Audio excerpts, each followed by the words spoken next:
के बलिया से, जहां डिप्टी सीएम ब्रिजेश पाठक विपक्षी दलों पर जमकर साधा निशाना। खबर के बारे में विस्तार से जानेंगे, उससे पहले लेंगे एक छोटा सा ब्रेक के बाद जल्द हाजिर होंगे। इस खबर के प्रायोजक हैं फास्ट को। जल्दी हो जाना तो फास्ट को बुलाना। बाइक से लेकर लग्जरी कार, सेल्फ ड्राइव पर उपलब्ध। ग्रुप ट्रेवल के लिए लग्जरी बस भी उपलब्ध। सबसे सस्ता एक बार सेवा का मौका अवश्य दें। व्हाट्सएप करें 9044808808। ब्रेक के बाद आप सभी का स्वागत है। खबर यूपी के बलिया से, जहां बुधवार को सलेमपुर लोकसभा क्षेत्र से भाजपा प्रत्याशी व सांसद रविंद्र कुशवाहा के नामांकन सभा में पहुंचे। उत्तर प्रदेश के उप मुख्यमंत्री ब्रिजेश पाठक ने विपक्षी दलों पर जमकर हमला बोला। उन्होंने कहा कि यह लोकसभा का चुनाव अयोध्या में राम मंदिर बनाने वाले राम भक्त और विपक्ष में राम भक्तों पर गोलियां चलाने वालों की बीच की है। डिप्टी सीएम ने कहा कि 500 वर्षों के संघर्षों के बाद अयोध्या में भव्य राम मंदिर का निर्माण हुआ है। देश में 2004 से 2014 तक कांग्रेस पार्टी ने भ्रष्टाचार और घोटालों से सरकार चलती थी तथा घोटाले में उनकी आधा दर्जन मंत्री जेल गए थे। लेकिन जब आप लोगों ने 2014 में देश की बागडोर प्रधानमंत्री नरेंद्र मोदी के हाथों में सौंपी है, पूरा देश भ्रष्टाचार मुक्त हुआ तथा देश की वास्तविक ताकत व विकास का डंका पूरी दुनिया में बज रहा है। उन्होंने कहा कि भाजपा सरकार में आवास से लेकर शौचालय तक व माताएं बहनों की सुरक्षा की गारंटी भारतीय जनता पार्टी की ही सरकार में संभव है। डीपीओ में सांसद रविंद्र कुशवाहा को जिताने की लोगों से अपील भी किया। आगे उन्होंने क्या कुछ कहा, देखिए बलिया से अंगद कुमार की रिपोर्ट। सम्मानित कार्यकर्ताओं की ओर से, सम्मानित जनता जनार्दन की ओर से बहुत बहुत स्वागत, वंदन एवं अभिनंदन करते हैं। भारतीय जनता पार्टी की सरकार, भारतीय जनता पार्टी माननीय ब्रिजेश पाठक, ब्रिजेश पाठक रविंद्र कुशवाहा, ओम प्रकाश राजा रविंद्र कुशवाहा, सूर्य प्रताप शाही रविंद्र कुशवाहा वाले कार्य सेवकों पर गोली चलाने वालों के बीच में लड़ाई है, ये मैं आपको कहने के लिए आया। हम लोग भारत माता की जय बोलते हैं। अभी सभी लोगों ने, वक्ताओं ने भारत माता की जय के नारे लगाए, लेकिन दूसरी तरफ जो प्रत्याशी है, दूसरी तरफ जो समाजवादी पार्टी चुनाव मैदान में है, वो भारत माता की जय नहीं बोलते। उनके नेता भारत माता को डायन कहते हैं। भारत माता की जय और भारत माता को कटु शब्दों का इस्तेमाल करने वालों के बीच में लड़ाई है, ये मैं आपको बताने के लिए आया हूं। बहुत लंबा अगर इतिहास न डाले, 14 से लेकर अब तक मोदी जी की सरकार, भारतीय जनता पार्टी के गठबंधन की, एनडीए की सरकार चल रही है और 4 से लेकर 14 तक कांग्रेस पार्टी के गठबंधन की यूपीए 1 और यूपीए 2 की सरकार थी।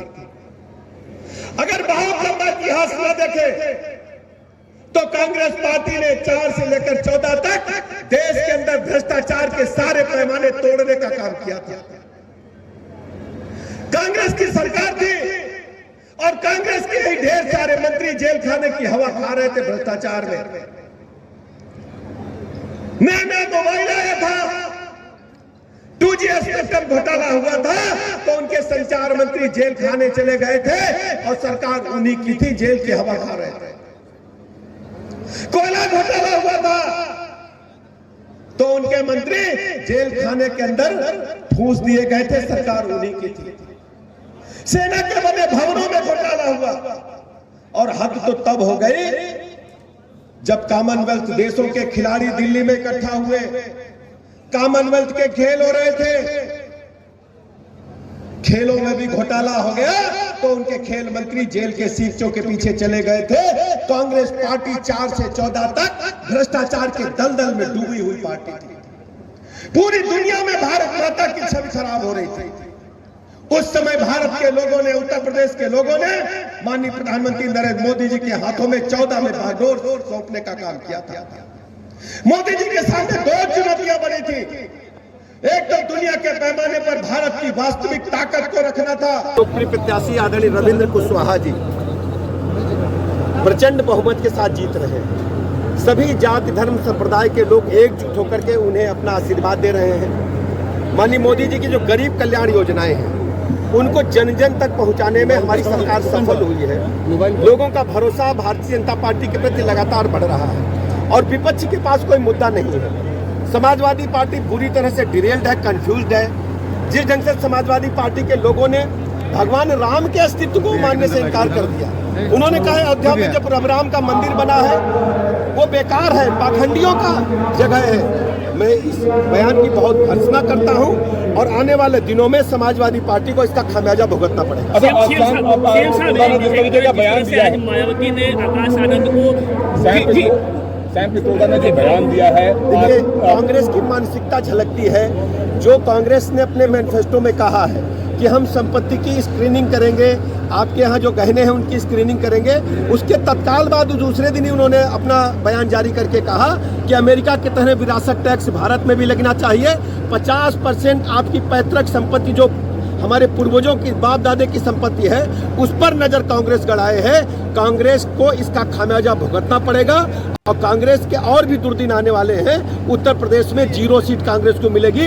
रायबरेली, अमेठी सहित सभी सीटों पर भारतीय जनता पार्टी। लालू जी मुसलमानों को आरक्षण देने की बात कर रहे हैं। उत्तर भारतीय जो है वो अरबी है, पूर्व वाले जो है वो चाइनीज दिखते हैं या फिर साउथ वाले। सैम पित्रोदा इस प्रकार की हमेशा कंफ्यूजिंग बातें, लोगों को गुमराह करने के लिए, भारत को समाज में बांटने वाली बातें करते रहते हैं और ये सब कांग्रेस की दिमागी हरकत है। कांग्रेस की ही सोच इस प्रकार की है कि देश में हमेशा इस प्रकार की अव्यवस्था को उत्पन्न किया। लालू जी मुसलमानों को आरक्षण देने की बात कर रहे हैं। बहुत ही दुखद है।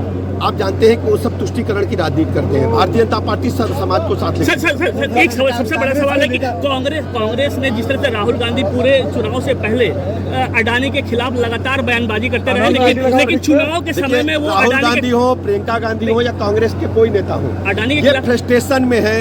इनके पास कोई नीति एजेंडा नहीं है।